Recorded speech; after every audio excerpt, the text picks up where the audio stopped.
Friends, in today's I Thought Wealth video, I'm going to talk to you on a topic. Are PSUs untouchable? If you recall, the IPO of IRCTC was a huge sellout. The stock on listing made tremendous gains.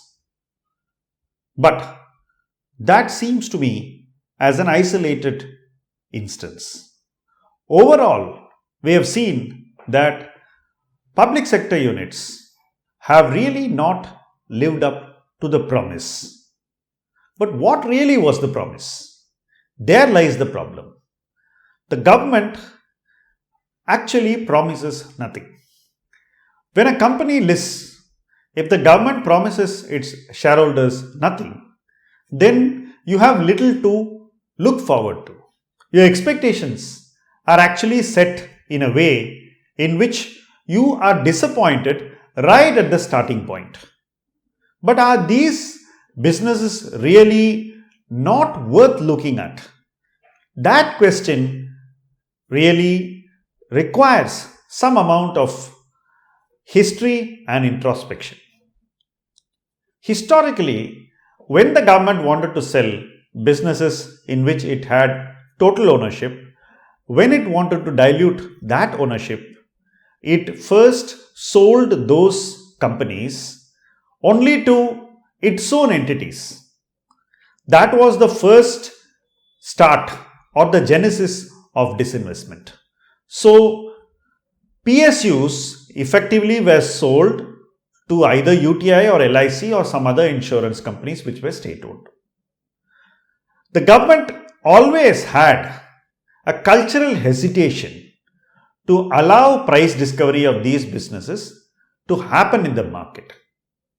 Then gradually the PSUs were sold directly to the public, and the way in which the government sold these PSUs also did not inspire confidence of the public.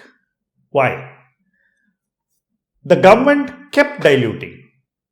It didn't dilute in one shot, it kept diluting. So, as soon as one dilution was over, the market was led to believe the next was going to come as soon as the law permitted it.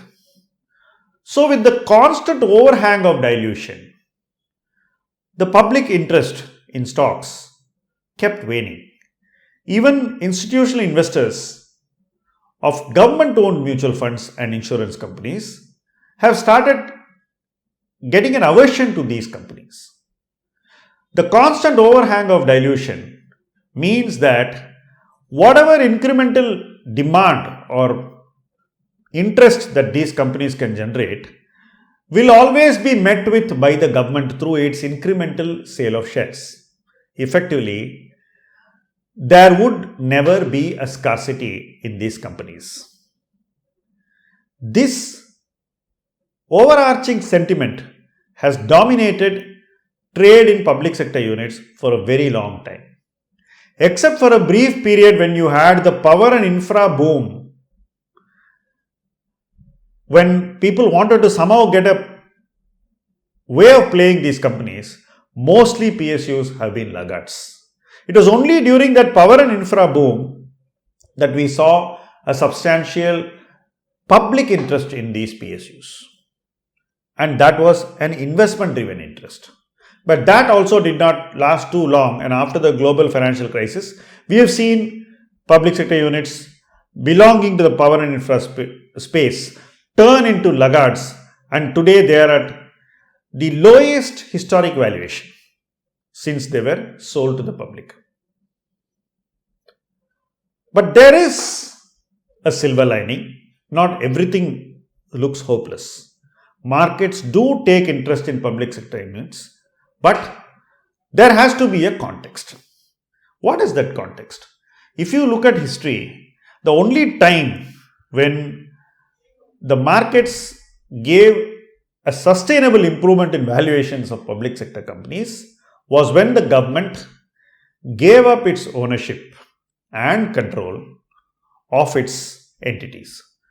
So when the government gave controlling interest to a private shareholder, or when it gave a strategic stake and controlling interest to a private shareholder, the public interest in these companies changed and lasting shareholder value has been created.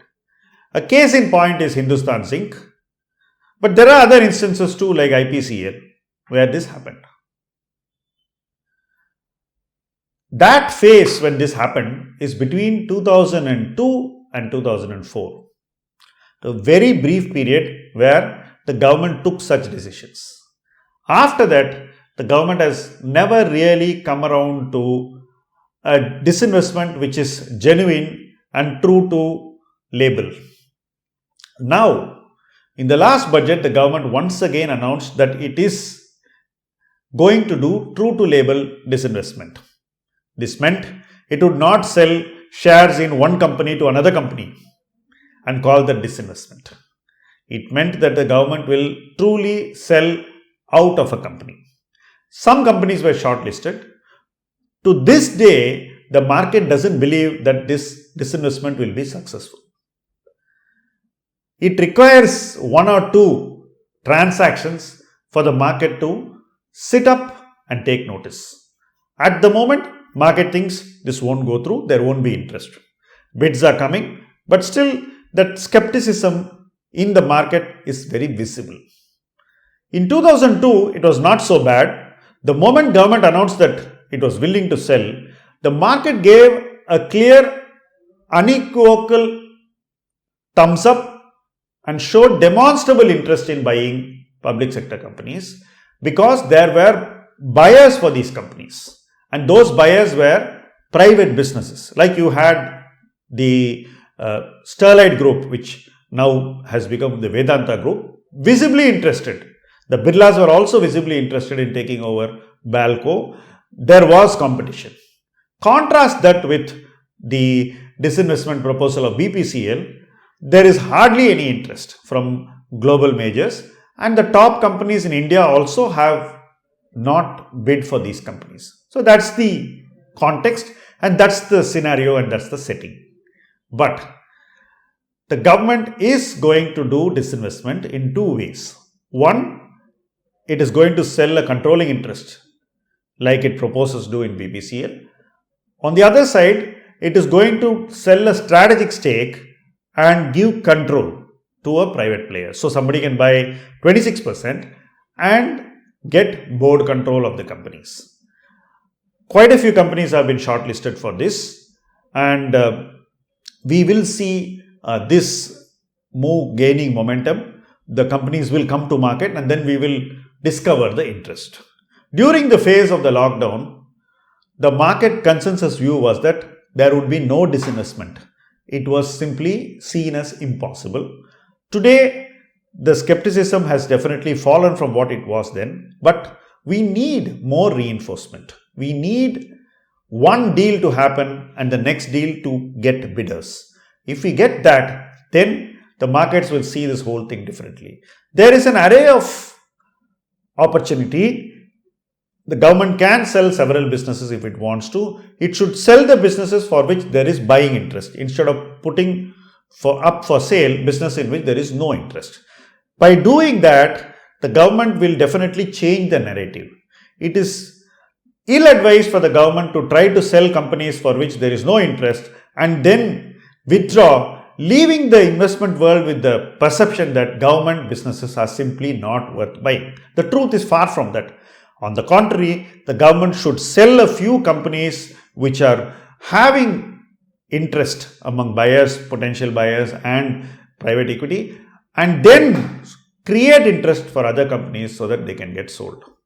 The mood of the government clearly is to do this.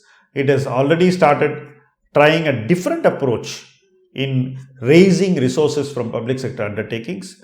The buybacks and strategic sale is going to be the preferred way in which government will sell these entities. So there is going to be a different method of sale. There is going to be better governance. We are going to see the investment cycles of these companies continue. PSUs are continuing to invest in the economy. So asset creation is going to happen. even at the same time as buybacks and other things are going to happen. Each of these companies have very decent moats, and some of them, if they go to better hands, can leverage these moats much better than is happening currently at the hands of the government. We will see ownership change create perception change. If it can happen in a Hindustan Zinc, it can happen in several other companies. And the government imperatives of creating liquidity for investment, of ensuring that it gets out of businesses that it does not want to be, of using those resources for nation building are very strong. The government is definitely committed, and it has to translate that commitment into action. To achieve that, the messaging has to change, and the changed messaging has to impress the investment world. We need to see more players come in with more confidence to buy some of these assets. And the moment a few deals are struck, we will see a dramatic shift in perception. But a lot of heavy lifting still needs to be done, and everybody knows what has to happen. But can it happen? If you look at history, one will know that it can happen. And when it happens, it can be very different. I, for one, did not buy any of these public sector unit stocks in 2002. I felt the government was trying to do something which didn't agree with my sense of what is right and wrong. So I stayed away from that process. But I know friends who bought these companies, and they made significant returns over the next 2-3 years. So the difference between buying something very cheap, which will then get sold as a business, and not doing it was tremendous. And many of us had to work many years to pull ourselves back from that lost opportunity. So if you believe there is a similar opportunity now, as I do, then you should think of ways in which you can participate in this discovery of shareholder value through change of ownership, change of control in businesses which have dominant position in their industries. So that's the story. And I don't think that PSUs are untouchable really, but we need a touch which changes the perception. So that alchemic moment can only come with change of ownership.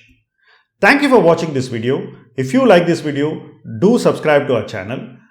Do like the video. Do share it with your friends. And let's keep this conversation going. Thank you for watching I Thought Wealth.